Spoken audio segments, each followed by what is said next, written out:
गणित की इस कक्षा में आपका स्वागत है। मैं मनोज किशोर भोगना, प्रवक्ता एससीईआरटी उत्तराखंड। आज इस कक्षा में हम कक्षा 10 गणित विषय पर चर्चा करेंगे। अध्याय 13 पृष्ठीय क्षेत्रफल और आयतन। आज इस कक्षा में हम आधारभूत ठोसों से संबंधित पुनरावृत्ति, अर्थात जैसे कि हम पिछली कक्षाओं में जो हमारे आधारभूत ठोस हैं, जैसे घन, घनाभ, लंबवृत्तीय बेलन, शंकु, अर्धगोला और गोले से संबंधित जो मूलभूत जानकारियां हैं, जैसे घन और घनाभ का पार्श्व पृष्ठीय क्षेत्रफल, संपूर्ण पृष्ठीय क्षेत्रफल और आयतन, इसके साथ ही लंबवृत्तीय बेलन का जो वक्र पृष्ठीय क्षेत्रफल होता है, संपूर्ण पृष्ठीय क्षेत्रफल होता है और आयतन होता है। इसी प्रकार लंबवृत्तीय शंकु, अर्धगोले और गोले के पृष्ठीय क्षेत्रफल तथा आयतन के बारे में जो जानकारियां हैं वो हम पिछली कक्षाओं में पढ़ चुके हैं। एक बार उनकी हम हल्की हल्की यहाँ पर पुनरावृत्ति करेंगे।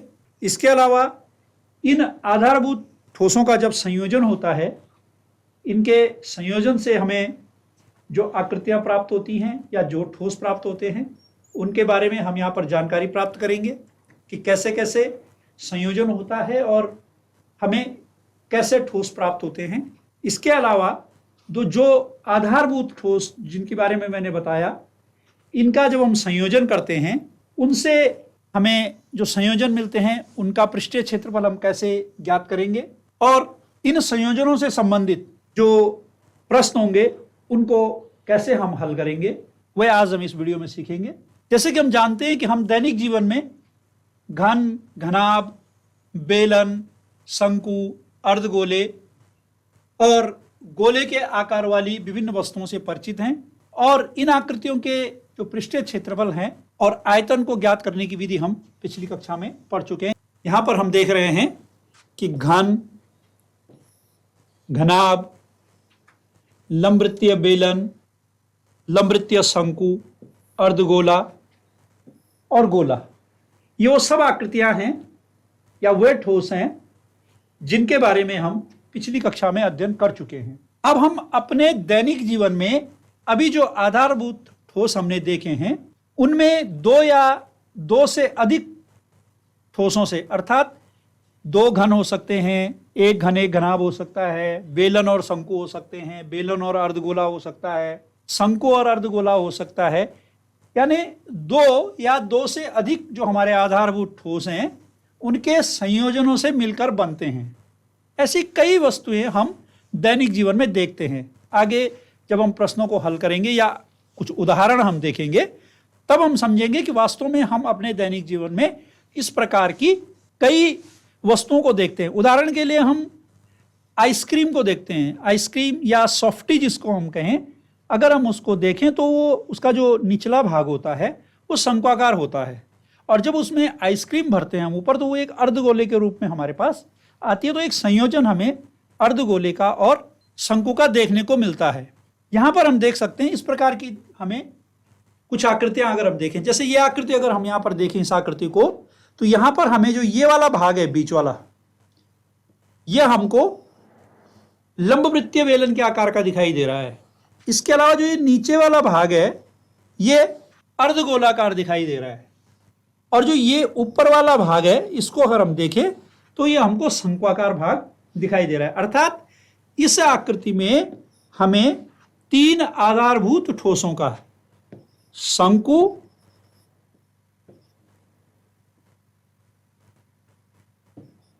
बेलन तथा अर्धगोला,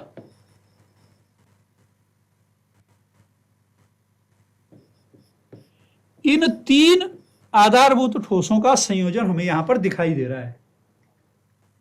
दूसरी आकृति को देखें तो अगर इसका नीचे वाला भाग देखें तो यह हमको बेलनाकार दिखाई दे रहा है, लेकिन यदि ऊपर वाला भाग देखें तो यह हमको शंक्वाकार दिखाई दे रहा है।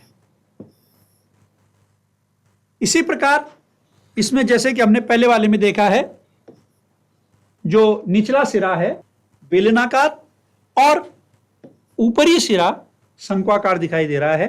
इस उदाहरण में हम देख सकते हैं कि एक घनाभ से अर्धगोला यह काटा गया है या इसको निकाला गया है। इस तरह के भी हमें संयोजन देखने को मिलते हैं कि संयोजन तो है, दो आधारभूत ठोसों का संयोजन तो है, किंतु यहां पर जो आकृति हमें प्राप्त हुई है वह एक आधारभूत ठोस को हटाकर प्राप्त हुई है, उसके आकार को हटाकर प्राप्त हुई है। तो इस तरह के भी हमें दैनिक जीवन में उदाहरण देखने को मिलते हैं। तो क्या अगर हम यहां पर देखें तो ये एक आधारभूत ठोस के रूप में हम इनको मान सकते हैं? नहीं मान सकते, क्योंकि इसमें क्या है कि उपरोक्त जो ठोस हमें प्राप्त हुए हैं वे एक या एक से अधिक आधारभूत ठोसों के संयोजन से मिलकर बने हुए हैं, और इनको हम ठोसों का संयोजन कहते हैं। कि जब दो या दो से अधिक आधारभूत ठोसों से मिलकर के कोई आकृति बनती है या हमें प्राप्त होती है तो उसको हम ठोसों का संयोजन कहते हैं। अब हम इन ठोसों का जो हमें संयोजन के पश्चात मिले हैं इनका पृष्ठीय क्षेत्रफल कैसे ज्ञात करेंगे। इस प्रकार के जो ठोस होते हैं जो दो या दो से अधिक आधारभूत ठोसों के संयोजन से बने हों, हम देख सकते हैं कि सभी का जो पृष्ठीय क्षेत्रफल है वो हम पिछली कक्षाओं में पढ़ चुके हैं। माना यहां पर एक उदाहरण देखें कि हमें एक ठोस दिखाई दे रहा है। अब ये जो ठोस दिखाई दे रहा है यदि हम इसको अलग अलग रूप में देखें कि यह किसका संयोजन है, तो इसका बीच वाला जो भाग है जो बेलनाकार है वह हमें इस तरीके से दिखाई दे रहा है, यह भाग इसका बेलनाकार है।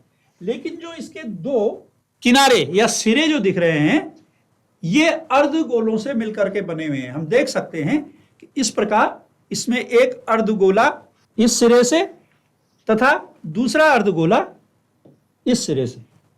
हम इसको अगर देखें तो हम पुनः इसको देख सकते हैं कि यह इस प्रकार से हमें यह आकृति या यह संयोजन प्राप्त हुआ है। तो इन संयोजनों का जो ये मूल आकृति का मध्य भाग है हम देख रहे हैं कि यह है बेलनाकार,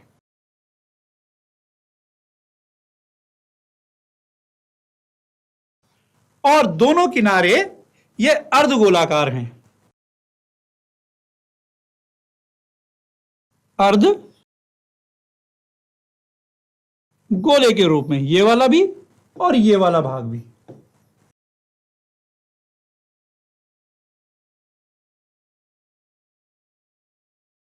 तो इसका जो पृष्ठीय क्षेत्रफल है वो हम कैसे ज्ञात करेंगे? तो इसके लिए हम लंबवृत्तीय बेलन और अर्धगोले इनके जो पृष्ठीय क्षेत्रफल के सूत्र होंगे उनकी सहायता से हम ये ज्ञात कर सकते हैं। अब कैसे ज्ञात करेंगे?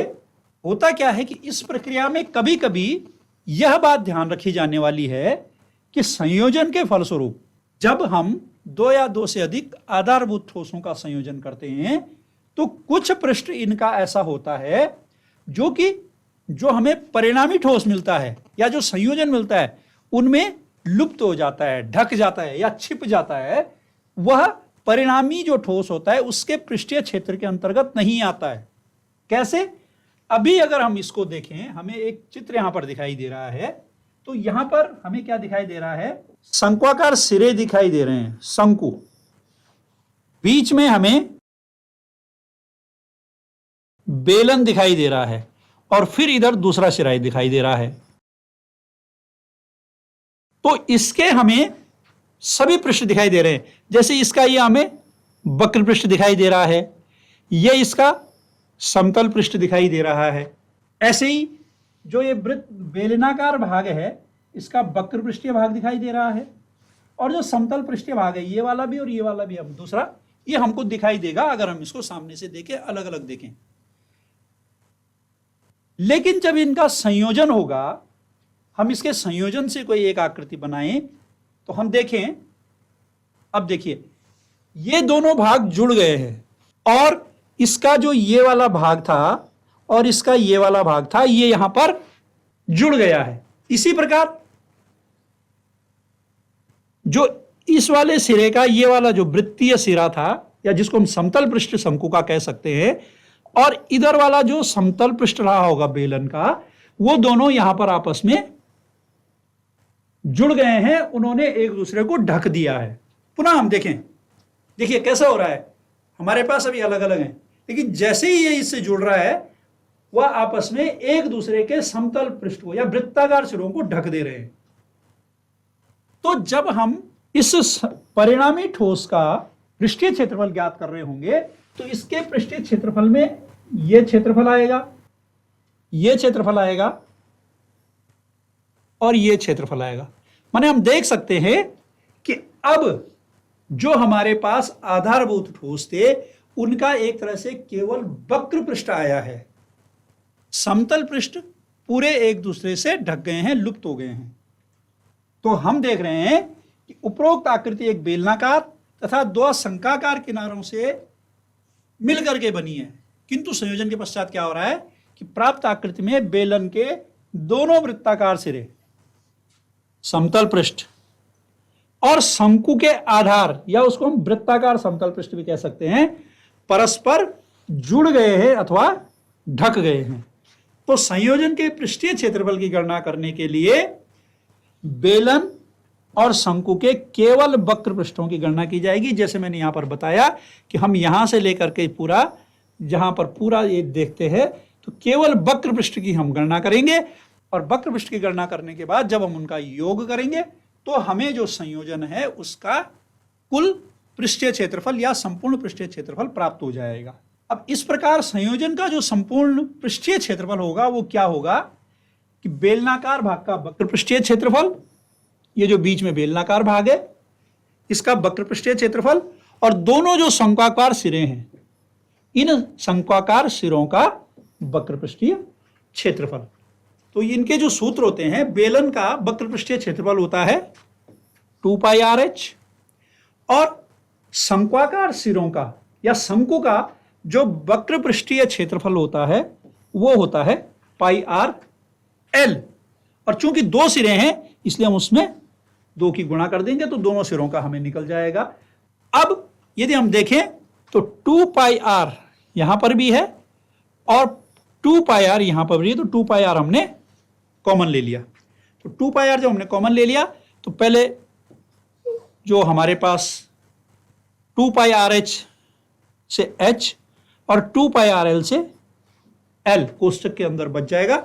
हमारे पास जो प्राप्त होगा 2πR गुणा h प्लस L, h धन L। अब ये R हमने इसलिए यहां पर जो है कॉमन लिया है क्योंकि बेलनाकार और शंक्वाकार भाग जो यहां पर हैं इनकी त्रिज्याएं समान हैं। अगर ये त्रिज्याएं अलग अलग होंगी तो तब R को हम उभयनिष्ठ नहीं ले सकते, कॉमन नहीं मान सकते।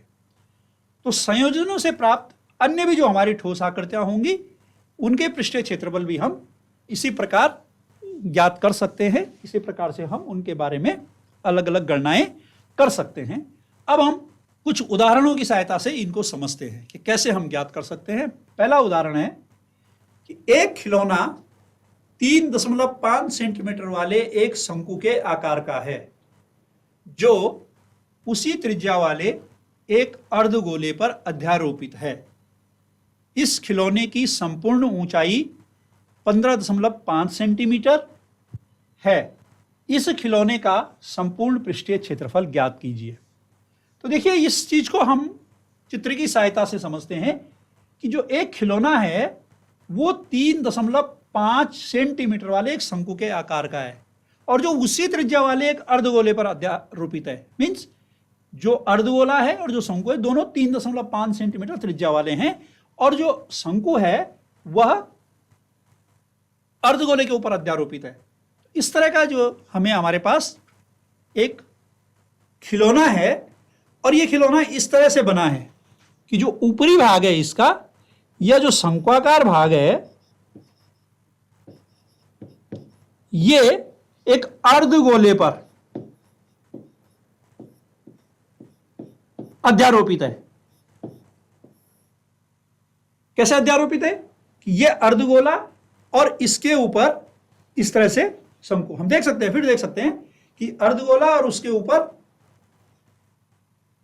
एक शंकु ये अध्यारोपित है। तो अगर हम इसके घटक के रूप में देखें तो इसके घटक हमारे पास क्या है, अर्धगोला और उसके ऊपर शंकु। तो हमें इसको समझना है कि इस गोले का, इस खिलौने का संपूर्ण पृष्ठीय क्षेत्रफल क्या होगा, हमें उसकी गणना करनी है। तो ये जो हमें खिलौना मिला है, इसके शंक्वाकार भाग की त्रिज्या, देखिए ये जो शंक्वाकार भाग है, इसकी यदि हम त्रिज्या यहां से लें तो ये त्रिज्या और अर्धगोलाकार भाग की त्रिज्या ये दोनों बराबर है, और ये हमको दी गई हैं 3.5 सेंटीमीटर।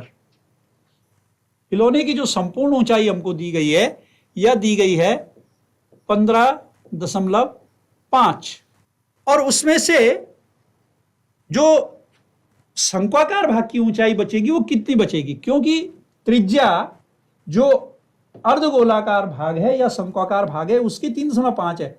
तो इधर ये जो दूरी जिसको मैं यहां इस निशान से दिखा रहा हूं, ये भी होगी 3.5।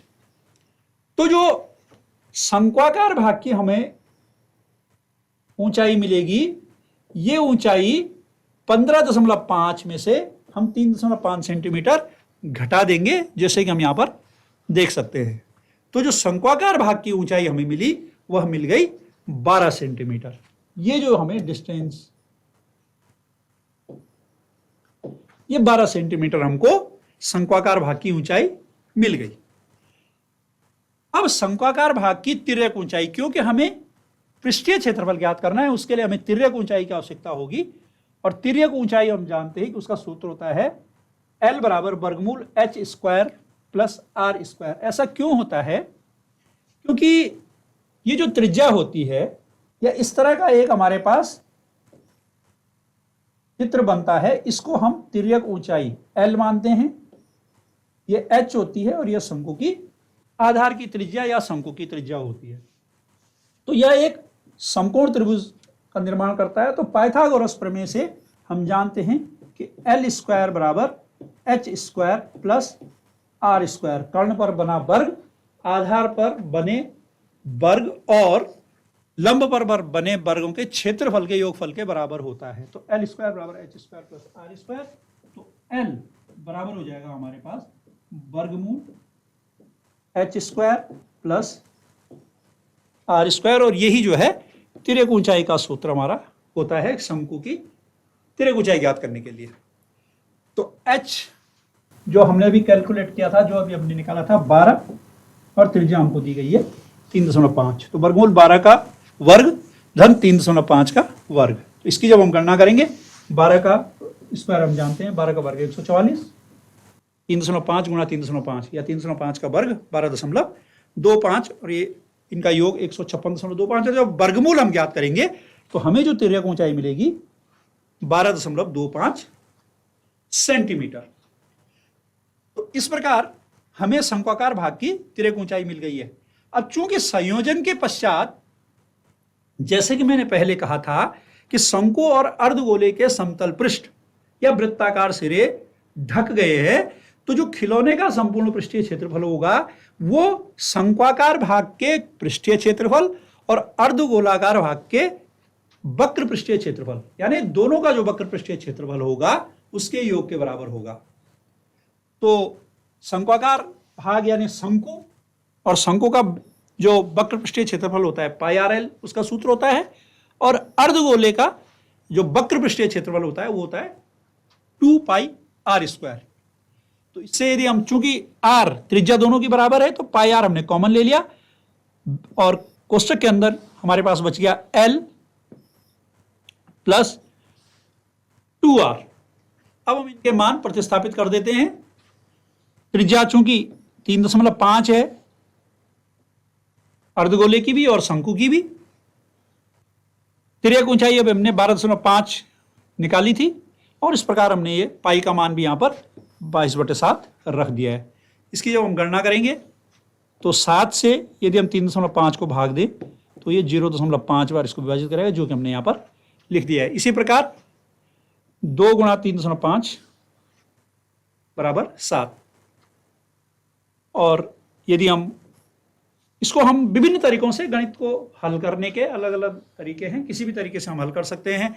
हम इन दोनों को जोड़ करके फिर 0.5 से गुणा कर सकते हैं, फिर 22 से गुणा कर सकते हैं। तो कुल मिला के 12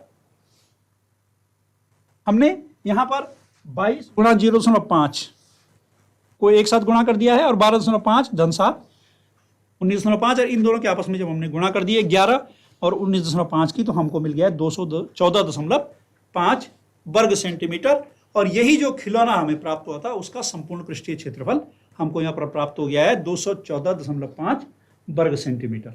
एक अन्य उदाहरण लेते हैं कि कोई बर्तन एक खोखले अर्धगोले के आकार का है, जिसके ऊपर एक खोखला बेलन अध्यारोपित है। अर्धगोले का व्यास 14 सेंटीमीटर है और इस बर्तन की कुल ऊंचाई 13 सेंटीमीटर है।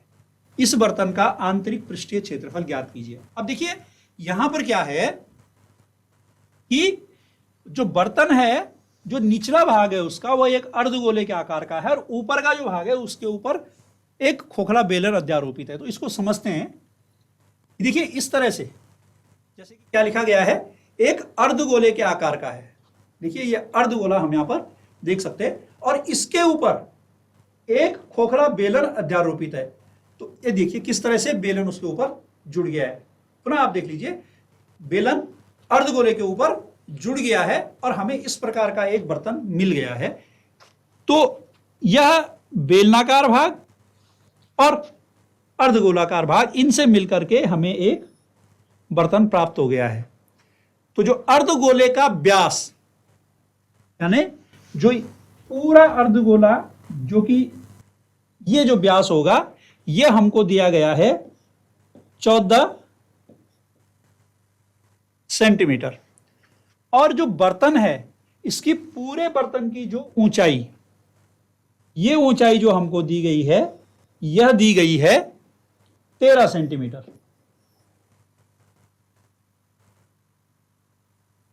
तो आगे हम इस प्रश्न को जब हल करते हैं, तो अर्धगोले का व्यास 14 सेंटीमीटर, जैसे कि मैंने अभी बताया, अर्धगोले का व्यास है 14 सेंटीमीटर। तो जो त्रिज्या होगी, हम जानते हैं कि त्रिज्या व्यास का आधा होती है। तो जो त्रिज्या होगी वह कितनी होगी? 14/2, अर्थात ये जो दूरी होगी लगभग ये क्या होगी? 14/2 अर्थात 7 सेंटीमीटर।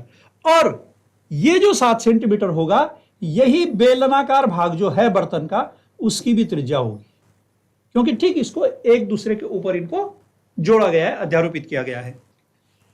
अब बर्तन की जो कुल ऊंचाई है, जो बर्तन की कुल ऊंचाई है, वह हमको दी गई है 13 सेंटीमीटर। अब इस 13 सेंटीमीटर में 7 सेंटीमीटर चूंकि अर्धगोलाकार भाग की त्रिज्या है, तो जो ये दूरी होगी, यहां जो अर्धगोलाकार भाग की त्रिज्या 7 है, तो ये दूरी यहां पर लगभग ये जो दूरी होगी, ये हमारी कितनी होगी? 7 सेंटीमीटर। तो जो बेलनाकार भाग है, इसकी ऊंचाई कितनी हो जाएगी? तो पूरे बर्तन की 13 सेंटीमीटर से हम इस 7 सेंटीमीटर को घटा देंगे। तो अर्धगोलाकार भाग की जो ऊंचाई है वो भी क्या हो जाएगी? 7 सेंटीमीटर हो जाएगी, क्योंकि त्रिज्या है। और बेलनाकार भाग की जो ऊंचाई होगी, उस 13 में से 7 हम घटा देंगे। देखिए ये जैसे मैंने कहा कि ये 13 थी, इसमें से 7 सेंटीमीटर घट गया, तो जो ये दूरी बचेगी, यह कितनी बच जाएगी हमारी? 6 सेंटीमीटर। अब बर्तन का आंतरिक पृष्ठीय क्षेत्रफल जो होगा वह क्या होगा? जो अर्धगोलाकार भाग का वक्र पृष्ठीय क्षेत्रफल है और बेलनाकार भाग का वक्र पृष्ठीय क्षेत्रफल है, इनका योग हम अगर कर देंगे तो हमें बर्तन का आंतरिक पृष्ठीय क्षेत्रफल ज्ञात हो जाएगा। अब अर्धगोलाकार का भाग जो है, अर्धगोले का वक्र पृष्ठीय क्षेत्रफल क्या होता है? उसका सूत्र 2πr²।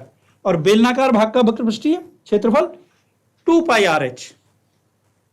तो यहां से हम फिर वही 2 पाई आर हमने कॉमन ले लिया और हमारे पास बचेगा आर धन एच, कोष्टक के अंदर बच जाएगा। तो अब हम इनके मान प्रतिस्थापित करेंगे। 2 पाई आर और आर धन एच, जो बर्तन का आंतरिक पृष्ठीय क्षेत्रफल ज्ञात करने के लिए हमें स्थिति मिली है। तो पाई की जगह पर हमने लिख दिया 22/7, त्रिज्या 7 और एच जो कि बेलनाकार भाग की हमें ऊंचाई मिली थी। ये 7 हमें त्रिज्या मिल गई थी, अर्धगोले की भी और बेलन की भी। इसको जब हम गुणा करेंगे तो ये हो जाएगा 7 और 6 का योग 13, 2 को हमने इसी प्रकार से लिख दिया, 22/7 को भी और 7। अब इस 7 से हम एक 7 को भाग देंगे, 22 की और 2 की हमारे पास गुणा आएगी 44 और 13, और इस प्रकार इसको जब गुणा करके 44 और 13 की गुणा करके हमें मिल गया 572 वर्ग सेंटीमीटर। इस प्रकार जो बर्तन का आंतरिक पृष्ठीय क्षेत्रफल हमें मिला है 572 वर्ग सेंटीमीटर। ये जो संयोजन था जिसका कि आधार अर्धगोलाकार और उसके ऊपर बेलनाकार भाग जोड़ा गया था, वो जो संयोजन बर्तन हमें प्राप्त हुआ था उसका आंतरिक पृष्ठीय क्षेत्रफल हमें मिल गया है। ये उत्तर भी इस प्रश्न का होगा। एक अन्य उदाहरण ले लेते हैं। इसमें थोड़ा सा अंतर है कि लकड़ी के एक ठोस बेलन के प्रत्येक सिरे पर एक अर्धगोला खोदकर निकालते हुए, देखिए अभी तक जोड़ा जा रहा था, अब हम क्या करेंगे, जो हमारे पास एक आकृति होगी उसी में हम जो है कुछ कम करेंगे। एक वस्तु बनाई गई है, यदि बेलन की ऊंचाई 10 सेंटीमीटर है और आधार की त्रिज्या 3.5 सेंटीमीटर है, तो इस वस्तु का संपूर्ण पृष्ठीय क्षेत्रफल ज्ञात कीजिए। देखिए यह एक ठोस बेलन है। अब इसके जो सिरे हैं, दोनों सिरे, ऊपर सिरा और नीचे सिरा, इनसे अर्धगोला खोदकर, यह इस तरह का अर्धगोला ऊपरी सिरे से भी और निचले सिरे से भी खोद करके जो वस्तु है वो बनाई गई है। देखिए वो कैसे बनेगी, ऊपर वाले सिरे से भी और निचले वाले सिरे से भी हमने अर्धगोला खोद दिया। तो देखिए इस तरह से, देखिए किस तरह से ऊपर वाले सिरे को खोद करके और किस तरह से नीचे वाले सिरे को खोद करके। पुनः एक बार हम देख सकते हैं कि जब हम ऊपर के सिरे से खोदना शुरू करेंगे तो इस तरह से, यहां पर देखिए, यहां पर हम नजर लगाएं तो देखिए किस तरह से, और जब हम इस निचले सिरे पर खोदेंगे तो इस तरह से। तो इस प्रकार की जो है हमें एक आकृति मिल रही है। तो इस आकृति का हमें संपूर्ण पृष्ठीय क्षेत्रफल ज्ञात करना है। तो जो बेलन हमको दिया गया है, इसकी कुल ऊंचाई जो दी गई है, यह कुल ऊंचाई है 10 सेंटीमीटर, और जो बेलन की जो त्रिज्या है यह है 3.5 सेंटीमीटर। तो जो अर्धगोलाकार सिरे हैं दोनों, उनकी भी त्रिज्या वही रहेगी 3.5 सेंटीमीटर। तो जो ठोस का संपूर्ण पृष्ठीय क्षेत्रफल होगा, अब देखिए यहां पर एक चीज सोचने वाली है कि जब हम पृष्ठीय क्षेत्रफल निकालेंगे, जब हमारे पास बेलन मूल रूप में रहा तब इनके वृत्ताकार सिरे थे, लेकिन चूंकि अब हमने अंदर की ओर इससे अर्धगोलाकार भाग निकाल दिया है, तो ये जो अंदर की तरफ अर्धगोले का वक्र पृष्ठीय क्षेत्रफल होगा ये जुड़ जाएगा। अर्थात इसके जो वक्र पृष्ठीय क्षेत्रफल, बेलन के वक्र पृष्ठीय क्षेत्रफल के साथ साथ अर्धगोलाकार भागों का, ऊपरी सिरे का भी और निचले सिरे का भी, ये वक्र पृष्ठीय क्षेत्रफल भी जुड़ जाएंगे, और तब जाकर के हमें ठोस का संपूर्ण पृष्ठीय क्षेत्रफल मिलेगा कि बेलनाकार भाग का वक्र पृष्ठीय क्षेत्रफल और अर्धगोलाकार सिरों का वक्र पृष्ठीय क्षेत्रफल, इनका योग करना होगा। तो बेलनाकार भाग अर्थात बेलन का वक्र पृष्ठीय क्षेत्रफल का सूत्र होता है 2 पाई आर एच, अर्धगोलाकार सिरों का एक का 2 पाई आर स्क्वायर और दूसरे का भी 2 पाई आर स्क्वायर। तो इस प्रकार 2 पाई आर स्क्वायर धन 2 पाई आर स्क्वायर बराबर 4 पाई आर स्क्वायर। अब चूंकि त्रिज्या 1 है तो 2 पाई आर हम कॉमन ले लेते हैं, तो यहां पर हमारे पास बच गया एच, में बचेगा 2r। तो हमको मिल गया 2 पाई आर एच प्लस 2r। अब हम इनका मान रखते हैं, पाई के स्थान पर 22/7, आर 3.5, एच जो बेलनाकार भाग था उसकी ऊंचाई और अर्धगोलाकार जो सिरे थे उनकी त्रिज्या जो कि बेलन की ही त्रिज्या के बराबर है। तो जब हम इनको गुणा कर रहे हैं तो 3.5 गुणा 2 हमको मिल गया 7। बाकी चीजें हमने अभी उस तरह से सारी संख्याएं उतार दी हैं। और 10 और 7 को जब जोड़ेंगे तो हमें मिलेगा 17।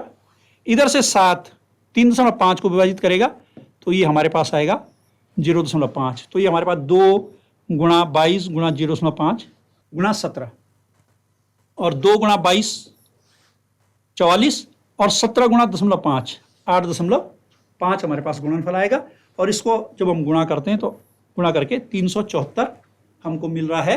अतः जो ठोस हमें मिला था, बेलनाकार जो भाग था, ठोस बेलन था, उसके दोनों सिरों से हमने अर्धगोले खोद दिए थे। तो जो ठोस हमें परिणामी ठोस मिला, उसका जो संपूर्ण पृष्ठीय क्षेत्रफल हमको मिला है वह मिला है 374 वर्ग सेंटीमीटर। तो इस प्रकार हमने जो है ठोसों के संयोजन से जो हमें परिणामी ठोस मिलते हैं, आधारभूत ठोसों के संयोजन से उनका पृष्ठीय क्षेत्रफल हम कैसे ज्ञात करते हैं, कब पृष्ठीय क्षेत्रफल में कुछ कमी हो जाती है क्योंकि उनके कुछ सिरे जुड़ जाते हैं, कब पृष्ठीय क्षेत्रफल बढ़ जाता है क्योंकि खोदने से हमें कुछ नए पृष्ठ हमको मिल जाते हैं। तो इस प्रकार हमने कुछ उदाहरणों पे यहाँ पर सीखा है। आशा है आज पढ़ाए गए प्रकरण और जो भी प्रश्न हमने यहाँ पर हल किए हैं उनको आप भली भांति समझ गए होंगे। पुनः किसी नए बिंदु पर चर्चा के लिए मिलते हैं। धन्यवाद।